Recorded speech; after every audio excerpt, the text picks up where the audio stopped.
And in other wrestling news, I'm reading some stuff about Kevin Nash doing the podcast, and I think he wanted Bret Hart as his guest. And people are always asking, like, yo, why is Bret Hart so bitter? People have said Bret Hart is so bitter and always angry. He always taking shots at people. See, let me tell you all this. Bret came from an era where the business was serious. See, a lot of guys today, they all about the miles and the money. They all about the bag. Bret, on the other hand, he cared more. He took it seriously to where he considered wrestling a sport. And he got that from his daddy. He was homegrown into the wrestling business. He took it serious. He took kayfabe serious. Even when you look at that interview where he was the champion and Edge asked him a question, Bret gave him a real serious answer. Like, Bret is a real serious guy when it comes to his craft. A lot of people say he take himself too serious, but man, look, he's dedicated. He's dedicated. That's why he didn't respect Shawn Michaels and the Clique and all that. They ain't take it serious. They just went ahead. They only wanted the money out of it. They ain't respect the sport. Bret, on the other hand, respected the sport to where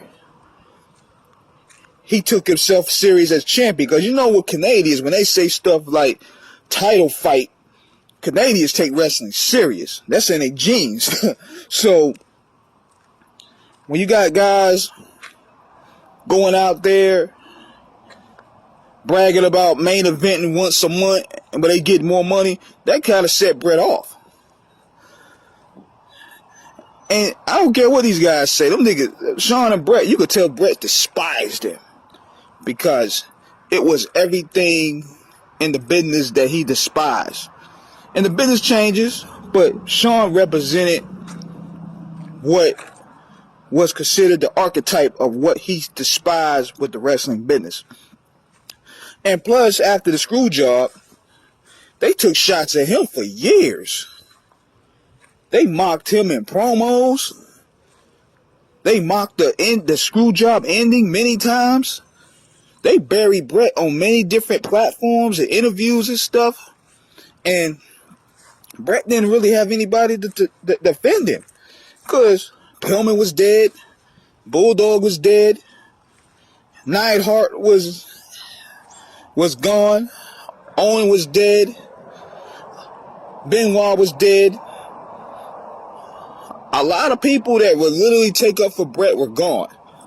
And the WWE was the only league in town. So Bret had to eat that for 10 years. And plus, on top of that, he had a stroke, which was the reason why I posted this video, was because it's been 20 years since he had that stroke. He posted on his Instagram, and he survived it. So Bret been through a lot of shit, man. Both his parents died. Had the stroke. Life after Survivor Series was not pleasant to him at all. Even when he hated WCW, he still found ways to just work it out. Because you could tell, looking at those matches, because, you know, if you got the network, you could check it out. You could tell that he hated it there. One minute they had him as a babyface. The minute they had him as an NWO lackey. The minute then you had him as a pro-Canadian guy. Then he went back to a heel. They didn't know what to do with Bret. They just took Bret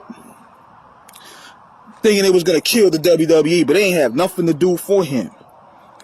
So then he wasn't pleasant with the way his career ended with Goldberg kicking him in the head, which he hates Goldberg to this day.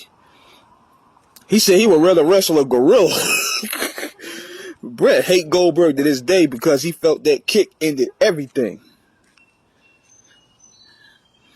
And it's crazy how it ended up like that. And that made him bitter.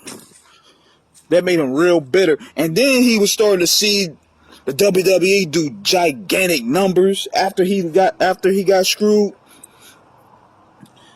Them motherfuckers hit a straight lick in 98 to 2000. And Shawn probably was bitter about it too. Because here he was talking about he was Mr. Main Event, Mr. WrestleMania and all this stuff. He didn't want to drop the belt to Steve Austin. He drops the belt to Steve Austin, and they do bigger numbers than they ever did. Then he comes back into the fold, and he finds Triple H is now a bigger draw than him. He took his group, made it bigger, made it more cooler. They had to eat Shawn up, and you know, I still to this day don't think he really hurt his back. To this day, I don't think he hurt his back at all. That shit was a work. That was a straight work for him to get off drugs, to get himself together, because they was going to bring him back in 2001 or 2000. And if you look this up, he got matches going on in 2000 at his wrestling league in Texas. So I think that whole injury thing was a work, because think about this. He came back doing even more deadlier stuff than he did the first time. Getting thrown off cages, getting thrown off ladders. His style was more reckless afterwards. After the second comeback. And plus, think about it. When somebody gets injured, what do you see? You see highlight reels. You see recovery prognosis. You see them pretty much putting up a video pack. That's like they did with Triple H. When Triple H got injured, he pulled his quad. You saw the rehab. You saw the doctors. You saw the graphic images of surgeries. You seen it with Kurt Angle. You seen it with Edge. You seen it with Benoit. You seen it with Stone Cold. Everybody got hurt. Even with Cody Rhodes now. But with this motherfucker, you don't see nothing? Nah. That was a whole, you got to get your ish together. We'll bring you back later on deal. And they used the back injury as an excuse. That's all that was.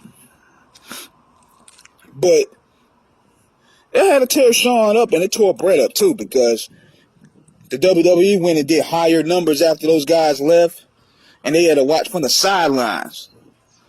And when Shawn came back, you look at that promo with Shawn and Triple H the first time they interacted since he lost at WrestleMania. You could tell there was some tension there. They were straight shooting one another. And you could tell that was eating him up inside, seeing his sidekick be the man. So, with that situation going on with Bret and Shawn, mainly with Bret, it was just a situation where they weren't happy. He wasn't happy with the cards that was dealt. He was bitter about it. And he's just now really finding a voice to really shoot back at people that shoot back at him. So it is what it is. So we hope to get a Bret Hart podcast. That would be great. I don't know if he had one already, but he definitely needs one. He need to get back into it. So this is King Eric signing out. Check me out tonight on Screwball Radio. Holla.